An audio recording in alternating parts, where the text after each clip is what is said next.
Shows live on both of our platforms. So let me just double check.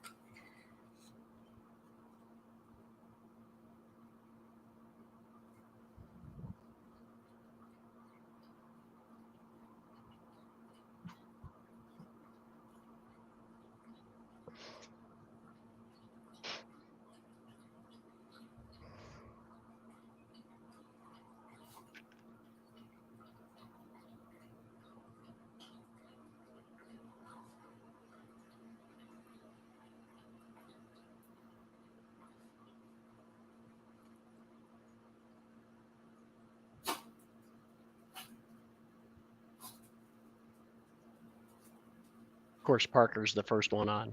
Mm-hmm. Always. So funny. Although I think he was somewhere tropical. So I don't know where he's tuned in from, but it's somewhere nice. Unless he's back already. Okay, I'm just going to share this to my story. And it does look like we have several people that are already on. The notification has begun. So we'll get our broadcast kicked off and started. Just a couple minutes behind since I am technically not savvy. With that, I just want to welcome you to our pages, whether you're watching this on Facebook or our YouTube channel. We want to thank you for taking this time to be updated on all things going on in our community. You can find these videos in our video section at any point to rewind and rewatch, replay. If thoughts or questions pop in your head and we are no longer live, you could still type in those comments or questions our way or DM the page. Make sure you use the hashtag replay so we can pull that and easily find that you've tracked along or re-engaged with us along the way. And as you're viewing this broadcast, you can start to interact with us through the comment section or by reacting to the video. If you're on YouTube or Facebook, either which way, it'll cross over and show us which platform you're on and that message that you're sharing, and we'll be able to pull it up here in the next few minutes. If you're a first-time viewer, I want to encourage you to hit the like button or subscribe button on our YouTube channel so you can get alerted when we go live in the future. And these are generally on Mondays where we have our city councilors and our mayor giving updates on all things in the community. And then Wednesday, we give you a preview of some of the newer businesses in our area or newer businesses to the chamber. So two times that we launch this throughout the week to engage with you virtually. With that, I do want to go ahead and recognize a few people that are on here with us. And all of them have started already providing us comments, which is great. We have Parker Brown. Good morning to you, Parker. Thank you for tuning in. I think you're somewhere nice, and I can't think of what the place is. So drop that note for us so we are just as envious as we were the first time around when we heard of that. Mayor McNally is multitasking as she's heading to something else, and she is tuned in from her vehicle. Thank you so much for viewing this broadcast with us in a parking lot. I know I've done that a time or two before, and it's the way that we are moving nowadays, right? So thank you for engaging with us. We also have one of our past chairmen, Brian Head, who's joined us on this broadcast, giving a good morning message to Councilor Seymour and myself. And then it looks like Dave Carpenter is tuned in with us over on the YouTube platform. So thank you so much, Dave, for hopping on with a good morning remark our way. And I was right, it was the Bahamas. So apparently we're giving him too much over at Carrabba's because he's going on these visits and not taking us with him, right? Ouch. Well, I do want to turn this over. I have Councilor Seymour with us, and I always enjoy the time that we share together. You provide us some great timely updates, and if we have any questions, then I'll be able to pull them along the way in breaks that you may have or at the end of your discussion. But with that, I just want to share my enthusiasm for having you on here and hear some of the remarks that you want to share with us. Well, thanks, Juliet. It's great to be on here, and I'll leave my comments for later on the Bahamas. So welcome back, Parker. We're glad you're safe here. Quick recap. Last week, council had a study session. First, we ran into some technical difficulties, and our city staff works very hard to keep us online. The pandemic brought in many different ways to connect with our residents, and one of them was the live broadcasting of our meetings and our study sessions. And so those are two separate systems too, because in study sessions we meet in the boardroom, and last week we had an audio card fail. And so sometimes that happens. That's the life with technology, as we all know. So trying to be as transparent as we absolutely can, and then keeping in mind though that stuff happens, and the information is recorded on those as well. But in the meantime, until we can battle through supply chain on still some of our equipment that we're working on to give a better clear view of city council meetings and the study sessions. We're going to do the next study session, so not tonight, but then next week. We're going to do that from the dais so that we make sure that we have that unless that card has been fixed or updated at that point. So that's our alternate to keep live and there. And even in the case if something happens and the recording is still going on, our staff works to then merge that up the next day and put that on YouTube channel. So working hard on that side. Last week's study session, one important topic that we covered that's been being looked at for 2.5 years now is regulations and oversight of short-term rentals. Our code does not specifically address short-term rentals, and so that by not having them addressed, since they're not part of the zoning, they are not legal in our city at this point. But a lot of research, a lot of community outreach, a lot of focus groups that include neighborhood groups, owners of short-term rentals, and our staff has come up and then a great deal of time looking at what our neighbors do. Almost every single one of our neighbors in the Front Range has regulations in place for short-term rentals. And so we've been, our staff has reached out to them, met with many of those cities that have those in place, and then staff brought to council some of the suggestions along with community development, city attorney's office, how we can look at this and put in a code that protects the uniqueness and characters of our neighborhoods.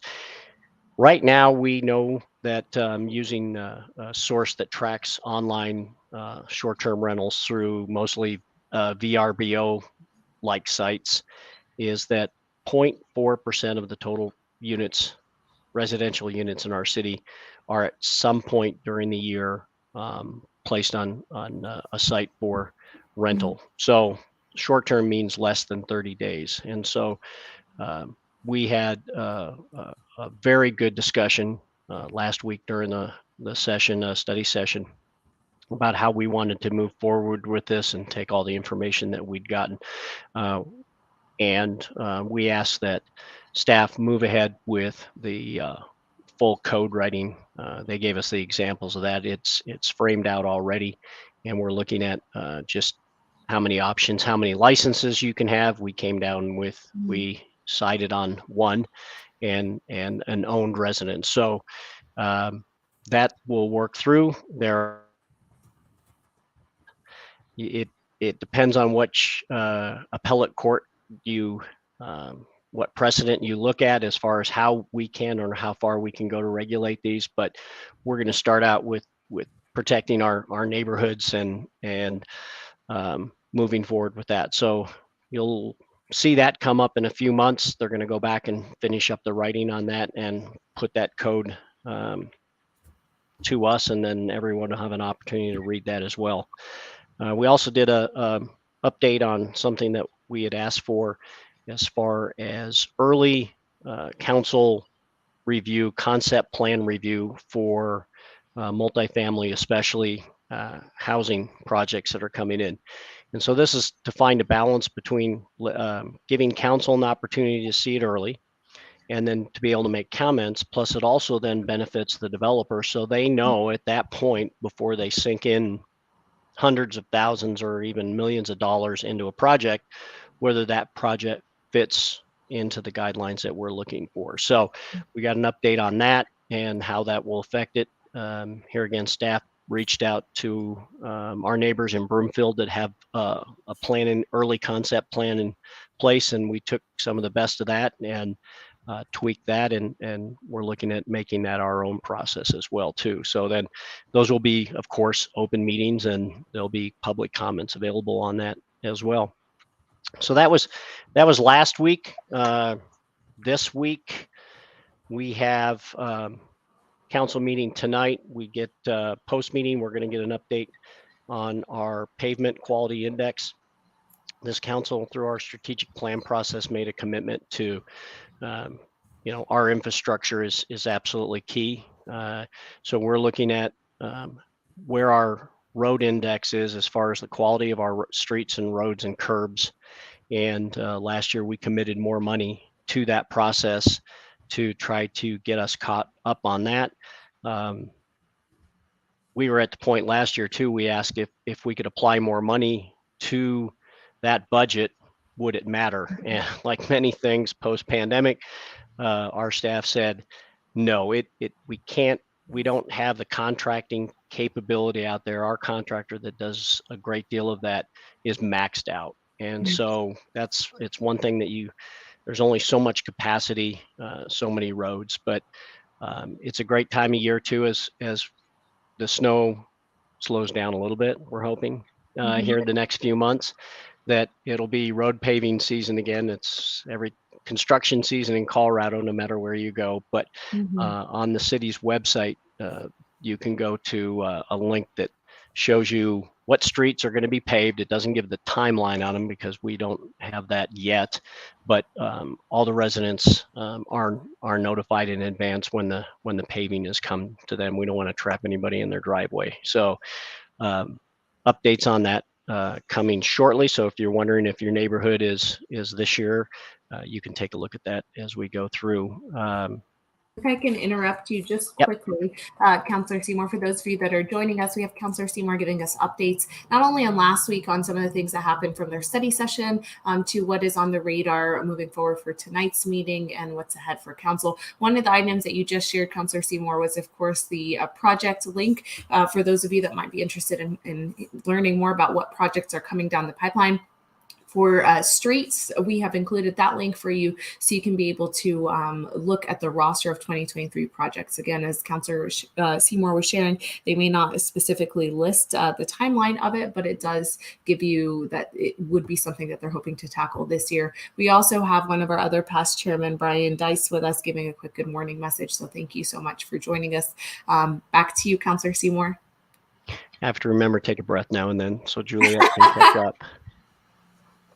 Also tonight, we are going to get an update on the Knox Court. It was an unfortunate situation where a house blew up and there was loss of life, and the council approved the cleanup and mitigation of that site, and including the removal of the foundation because it was not savable. And so now we're looking at and the report tonight will talk about what steps have been taken in the meantime and how that process will be changing moving forward, and hopeful timelines on that as well. So that update will come from staff tonight. And then the big item on the agenda tonight is, after several years of work and rework, we will have the first public hearing for the 2040 comprehensive plan that dictates densities in our cities, what goes where. We have less than 2.5% of our land mass left in the city for new development. There's always going to be redevelopment, but that also takes that in consideration. And this is the much changed plan in that council it was critical to council that we build to the water that we have. We got a nice little book here that's all tabbed out, ready to go. Planning Commission did some great work on it a couple of weeks ago and made some excellent comments on that, and those will be encapsulated in tonight's meeting as well. But the big issue was on some locations, some plots, lowering the density. And the big issue was round numbers, saving 613 acre feet of water from the prior proposed plan. And so that was number one on most of council's list of making sure that we have the water moving forward for what we're building. Two areas that are not included in this because they're part of separate specific plans that we are going to have discussions in the future, I'm absolutely sure of it, is the downtown specific plan and the train station transportation district plan as well. So those are two separate specific plans that we are going to, I'm sure, always going to have more conversations about those. So we'll look forward to those once we move on with this plan. The development community has been waiting for this, that this really helps them know where they can move forward in the future. Yeah, that is quite a bit that's on your radar for this evening to tackle and discuss. And one of the things that I did while you were getting us started and going was include a couple of links for folks if you are interested in seeing the specific items that will be discussed for tonight's city council meeting. That link is included in the chat for you as those agenda, the agenda that shows you the items that will be discussed and any additional attachments. We also talked about there being an opportunity for people to stay at home. And of course, if you're traveling or anything like that, but you're still wanting to engage and be a participating resident, you can access the link. Which goes directly to the meeting webcasts as well. And then public comment is always open prior to that you can submit in or sign up the evening up for city council meetings that are there. It does look like we have a couple of comments that came forward. So I'm just going to go ahead and pull them on the screen. Hopefully they're okay comments because I did not get a chance to filter them like I usually do. But Jerry is on. Thank you, Jerry, for joining us from the Jeffco side. He is our Jeffco treasurer, and good morning to you as well. And then Brian was giving us he was sharing he'd like to know how Councilor Seymour outran Mayor McNally's scissors this weekend. Cool to see supporting such a great cause. So, and this is in the context for those that know what he's talking about. So, Councilor Seymour, let's have you talk a little bit more about this event, what the cause it was that was supporting, and then what is Brian talking about when he talks about scissors and the mayor. Well, thanks for bringing that up, Brian. This weekend was St. Baldrick's Day. It's a annual fundraiser for childhood cancer research. And many city staff have for many years offered to have their head shaved and fundraise for this great cause. And it's something near and dear to Mayor McNally's heart. Her grandson Shay, who we lost to cancer, was always a bright and smiling star at these events, and he also was he always got to get a swipe at a few shavings too. But Sunday at a great local business, the Yacht Club Salon, which is located right next to Costco on 92nd. Opens their doors and volunteers their stylists to unstyle people's hair, and it was a packed house. We had raised some good money, so I haven't seen the totals yet, but some of those dollars were still going in, and it is still open to if you want to continue to donate, you can go to the St. Baldrick's site and look up the Westminster location, and even donate to specific people who had donation pages going. But I don't run, but I do run on those days because there's only so much hair you have in your life. So yeah, no shaving of the hair now. This for next year because he did it at the last minute. Of course, Mayor Pro Tem DeMott said that, if we could raise $1,000, he'd let them shave their beard. So of course he said that late. Yes. Next year we can I think we could go over $1,000 for right? that. Yeah. So since he said it late, it only means that it carries over to the start of next year because he thought he could get away with it doing it that Right? late in the game, right? Like it's No, on record. now it's on record. While you were sharing updates about this important event and this amazing cause that we have, I found the link and it's also included in our chat section for folks.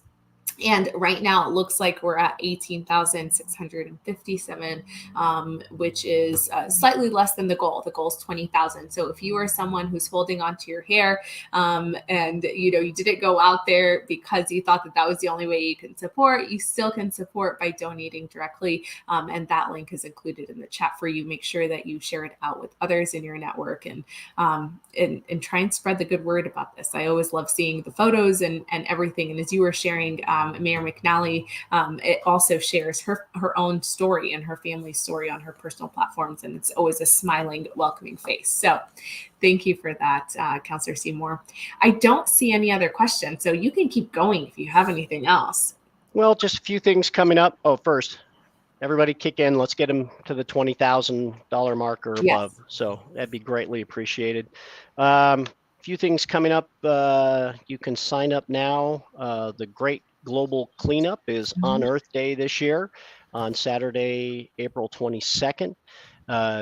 There is if you go to city website, cityofwestminster.us, on the scrolling screen right now, you can click on that link and it will take you to maps where there are cleanup areas. It's a great time for businesses, communities, any kind of community interest. You can get together, pick wisely if you're not cleaning your community, or you might end up in a ditch someplace, digging stuff out of the muck, as Juliet knows well.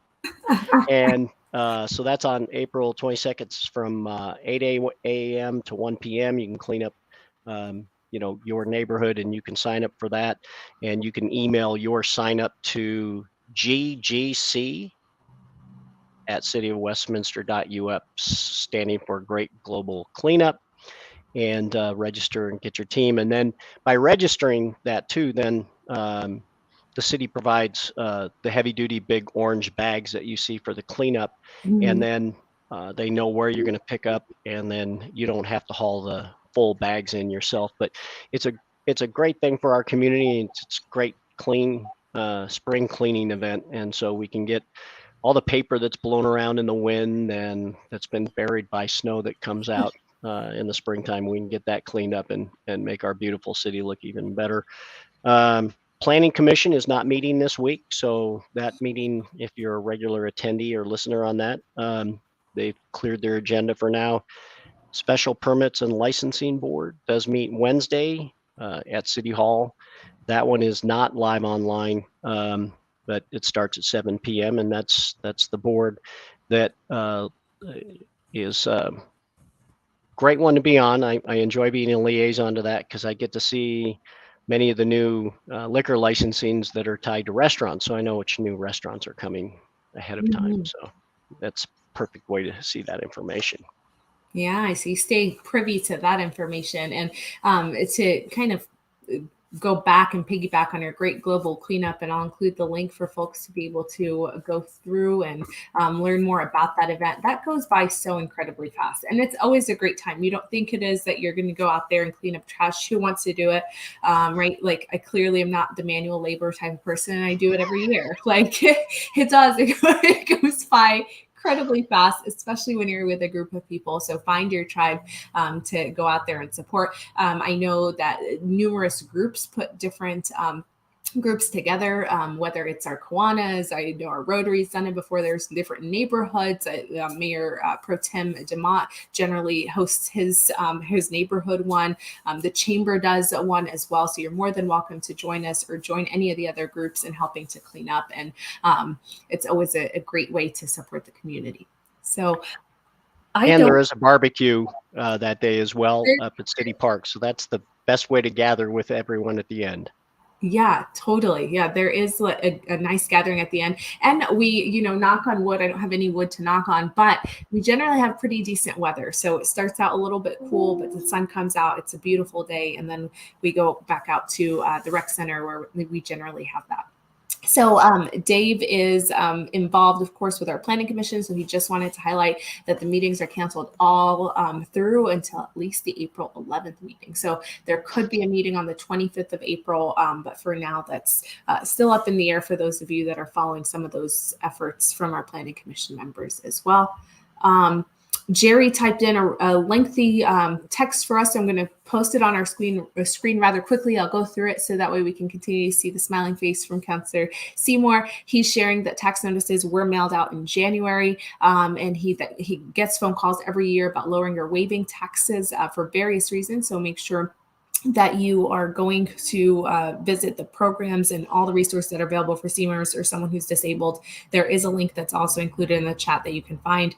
You may know someone, or you may yourself qualify for some of those resources that are out there. So thank you so much, Jerry, for hopping on and giving us that link. I know that is always a question, and it's even more so a question right now when there's a rocky economic situation that a lot of folks are presently in.